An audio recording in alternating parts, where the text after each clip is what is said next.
ओम शांति। 4 जनवरी 2023। साकार बाबा के महावाक्य। बाबा कहते, मीठे बच्चे, तुम मोती चुगने वाले हंस हो। तुम्हारी है हंस मंडली। तुम लकी सितारे हो, क्योंकि स्वयं ज्ञान सूर्य बाप तुम्हें सम्मुख पढ़ा रहे हैं। प्रश्न: बाप ने सभी बच्चों को कौन सी रोशनी दी है जिससे पुरुषार्थ तीव्र हो गया? उत्तर: बाप ने रोशनी दी। बच्चे, अब इस ड्रामा की अंत है। तुम्हें नई दुनिया में चलना है। ऐसे नहीं, जो मिलना होगा वह मिलेगा। पुरुषार्थ है फर्स्ट। बाबा कहते, पवित्र बनकर औरों को पवित्र बनाना ये बहुत बड़ी सेवा है। यह रोशनी आते ही तुम बच्चों का पुरुषार्थ तीव्र हो गया। गीत: तू प्यार का सागर है। ओम शांति। बाबा कहते, बच्चे जानते हैं कि प्यार का सागर, शांति का सागर, आनंद का सागर बेहद का बाप सम्मुख बैठ हमको शिक्षा दे रहे हैं। कितने लकी सितारे हैं जिनको सम्मुख सूर्य ज्ञान सूर्य बाप पढ़ा रहे हैं। अब जो बगुला मंडली थी वह हंस मंडली बन गई है। बाबा कहते, मोती चुगने लग गए हैं। ये भाई बहन सब है हंस। इनको हंस मंडली भी कहा जाता है। कल्प पहले वाले ही इस समय इस जन्म में एक दो को पहचानते हैं। रूहानी पारलौकिक माँ बाप और भाई बहन आपस में एक दो को पहचानते हैं। याद है कि 5000 वर्ष पहले भी हम आपस में इसी नाम रूप से मिले थे। ये तुम अभी कह सकते हो, फिर कभी भी कोई जन्म में ऐसे कह नहीं सकेंगे।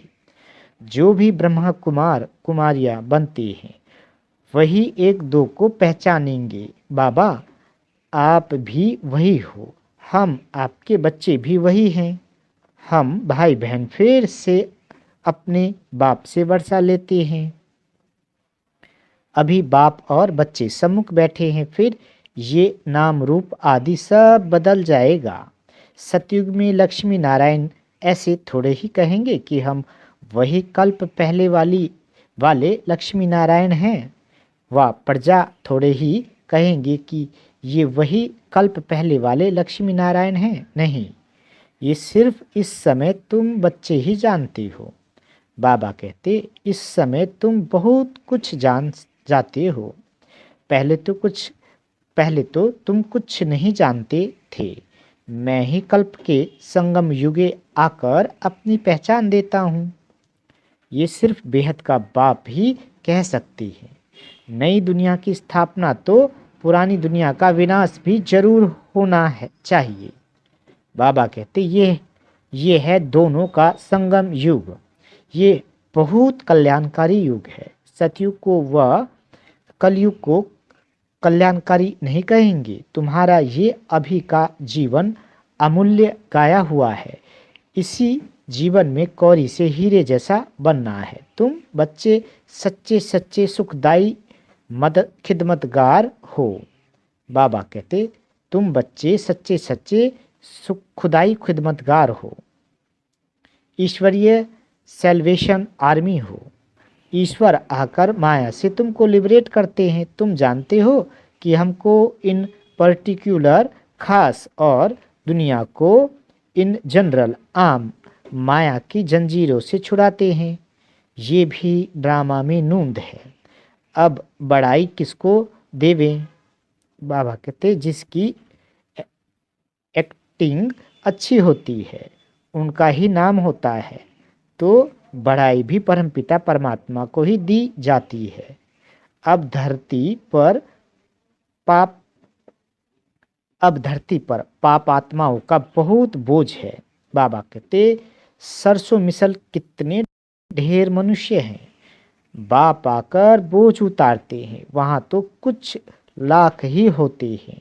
तो क्या 25% भी नहीं हुआ?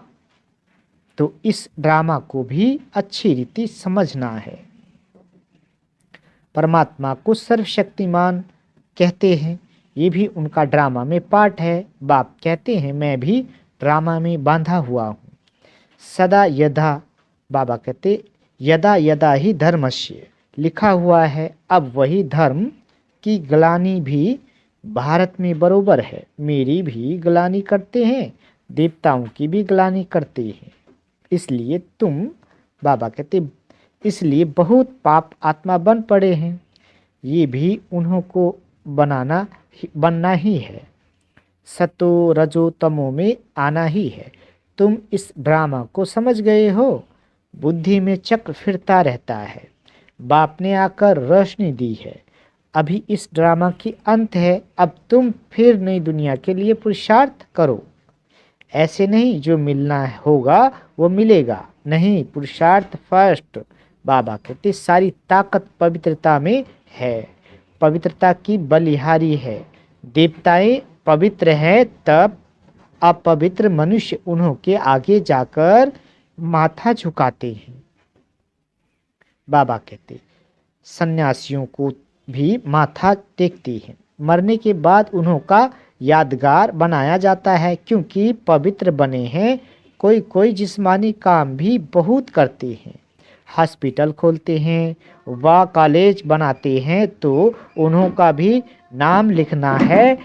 सबसे बड़ा नाम उनका है जो सबको पवित्र बनाते हैं और जो उनके मददगार बनते हैं। तुम पवित्र बनते हो उस एवर प्योर के साथ योग लगाने से, जिनका युग, बाबा कहते जिनका तुम योग लगाते जाएंगे, जितना तुम योग लगाते जाएंगे उतना तुम पवित्र बनते जाएंगे। फिर अंतमति सुगति बाप के पास चले जाएंगे। वो लोग यात्रा पर जाते हैं तो ऐसे नहीं समझते हैं कि बाप के पास जाना है, फिर भी पवित्र रहते हैं। यहाँ तो बाप सभी को पवित्र बनाते हैं। ड्रामा को भी समझाना कितना सहज है। बाबा कहते बहुत पॉइंट्स समझाते रहते हैं। फिर कहते हैं सिर्फ बाप और बच्चे को याद करो। मरने समय सब भगवान की याद दिलाते हैं। अच्छा, भगवान क्या करेगा? फिर कोई शरीर छोड़ते हैं तो कहते हैं स्वर्गवासी हुआ। गोया परमात्मा की याद में शरीर छोड़ने से वैकुंठ में चले जाएंगे। वो लोग बाप को जानते नहीं। ये भी किसकी बुद्धि में नहीं की है कि हम बाप को याद करने से वैकुंठ में पहुंच जाएंगे। वह सिर्फ कहते हैं परमात्मा को याद करो। अंग्रेजी में गॉड फादर कहते हैं। बाबा कहते यहाँ तुम कहते हो परमपिता परमात्मा, वो लोग पहले गॉड फिर फादर कहते। हम पहले परमपिता फिर परमात्मा कहते। वो सबका फादर है। अगर सभी फादर हो तो फिर ओ गॉड फादर कह ना सके। बाबा कहते थोड़ी सी बात भी नहीं समझ सकते। बाप ने तुमको सहज करके समझाया है। बाबा कहते मनुष्य जब दुखी होते हैं तो परमात्मा को याद करते हैं। मनुष्य है देह अभिमानी और याद करती है देही आत्मा। अगर परमात्मा सर्वव्यापी है तो फिर आत्मा देही क्यों याद करे? अगर आत्मा निर्लेप है फिर भी देही अथवा आत्मा क्या याद करती है? बाबा कहते भक्ति मार्ग में आत्मा ही परमात्मा को याद करती है, क्योंकि दुखी है। जितना सुख मिला है उतना याद करना पड़ता है। यह है पढ़ाई। एम ऑब्जेक्ट भी क्लियर है। इसमें अंधश्रद्धा की कोई बात नहीं। तुम सभी धर्म वालों को जानते हो। इस समय सभी मौजूद है।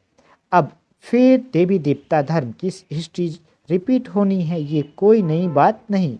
कल्प कल्प हम राज्य लेते हैं। जैसे वो हद का खेल रिपीट होता है, वैसे ये बेहद का खेल है। आधा कल्प का हमारा दुश्मन कौन? रावण। हम कोई लड़ाई कर राज नहीं लेते हैं, न कोई हिंसक लड़ाई लड़ते हैं, न कोई जीत पहनने के लिए लश्कर लेकर लड़ते हैं। बाबा कहते यह हार जीत का खेल है, परंतु हार भी सूक्ष्म तो जीत भी सूक्ष्म। माया से हारे, हर माया से जीते जीत है। मनुष्य ने माया के बदले मन अक्षर डाल दिया है तो उल्टा हो गया है। ये ड्रामा में खेल भी पहले ही बना हुआ है। बाप खुद बैठ परिचय देते हैं रचयिता को, और कोई मनुष्य जानते ही नहीं तो परिचय कैसे दे सकते। रचयिता है एक बाप, बाकी हम है रचना, तो जरूर हमको राज्य भाग मिलना चाहिए। मनुष्य तो कह देते परमात्मा सर्वव्यापी है तो सब रास्ता हो गए।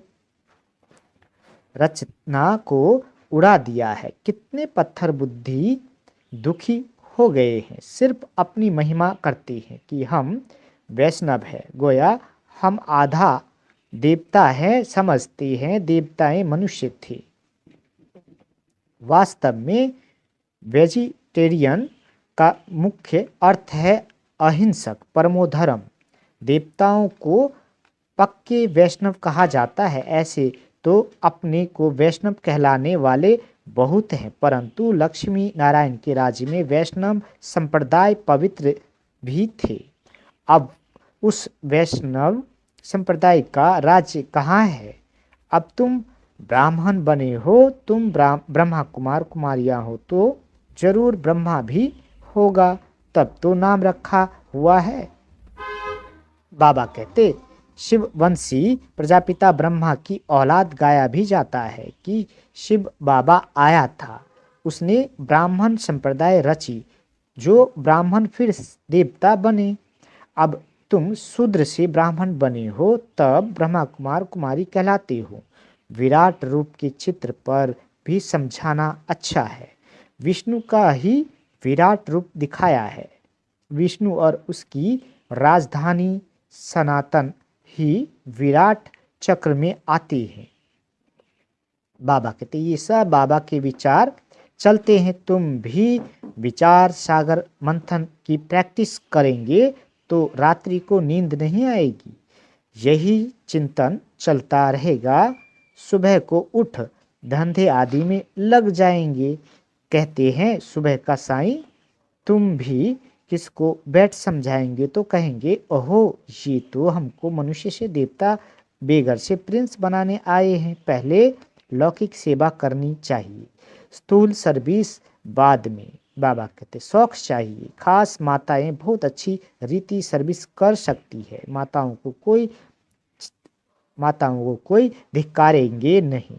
सब्जी वाले, अनाज वाले, नौकर आदि सबको समझाना है, कोई रह न जाए जो उल्हाना देवे। सर्विस में दिल की सच्चाई चाहिए, बाप से पूरा योग चाहिए, तब धारणा हो सके। बाबा कहते वखर सामग्री भरकर फिर पोर्ट पर स्टीमर डिलीवरी करने जाए, उनको फिर घर में सुख नहीं आएगा, भागता रहेगा। ये चित्र भी बहुत मदद देते हैं। कितना साफ है। शिव बाबा ब्रह्मा द्वारा विष्णुपुरी की स्थापना करा रहे हैं। यह है रुद्र ज्ञान यज्ञ, कृष्ण ज्ञान यज्ञ नहीं। इस रुद्र ज्ञान यज्ञ से विनाश ज्वाला प्रज्वलित हुई है। श्री कृष्ण तो ये यज्ञ रच नहीं सकते। वह 84 जन्म लेंगे तो नाम रूप बदल जाएगा और कोई रूप में श्री कृष्ण हो न सके। बाबा कहते श्री कृष्ण का पाठ तो अब उसी रूप में आए, तब ही रिपीट करे। अच्छा, मीठे मीठे सिकीले दे बच्चों प्रति माता पिता बाप दादा का याद प्यार और गुड मॉर्निंग। रूहानी बाप की रूहानी बच्चों को नमस्ते। हम रूहानी बच्चों की रूहानी माता पिता बाप दादा को याद प्यार गुड मॉर्निंग और नमस्ते मीठे बाबा नमस्ते। धारणा के लिए मुख्य सार। पहला, सच्चे सच्चे खुदाई खिदमतगार अथवा ईश्वरीय सेल्वेशन आर्मी बन सबको माया से लिबरेट करना है। इस जीवन में कौड़ी से हीरे जैसा बनना और बनाना है। दूसरा, जैसे बाबा विचार सागर मंथन करते हैं ऐसे ज्ञान का विचार सागर मंथन करना है। कल्याणकारी बन अलौकिक सेवा में तत्पर रहना है। दिल की सच्चाई से सेवा करनी है। बाबा वरदान देते छोटी छोटी अवज्ञाओं के बोझ को समाप्त कर सदा समर्थ रहने वाले श्रेष्ठ चरित्रवान भव। बाबा कहते जैसे अमृत वेले उठने की आज्ञा है तो उठकर बैठ जाते हैं, लेकिन विधि से सिद्धि को प्राप्त नहीं करते। स्वीट साइलेंस के साथ निंद्रा की साइलेंस मिक्स हो जाती है। दूसरा, बाप की आज्ञा है किसी भी आत्मा को न दुख दो न दुख लो। इसमें दुख देते नहीं है लेकिन ले लेते हैं। तीसरा, क्रोध नहीं करते लेकिन रोब में आ जाते हैं। ऐसी छोटी छोटी अवज्ञाएं मन को भारी कर देती है। अब इन्हें समाप्त कर आज्ञाकारी चरित्र का चित्र बनाओ, तब कहेंगे सदा समर्थ चरित्रवान आत्मा। स्लोगन, सम्मान मांगने के बजाय सबको सम्मान दो तो सबका सम्मान मिलता रहेगा। अच्छा, ओम शांति। मीठे बाबा।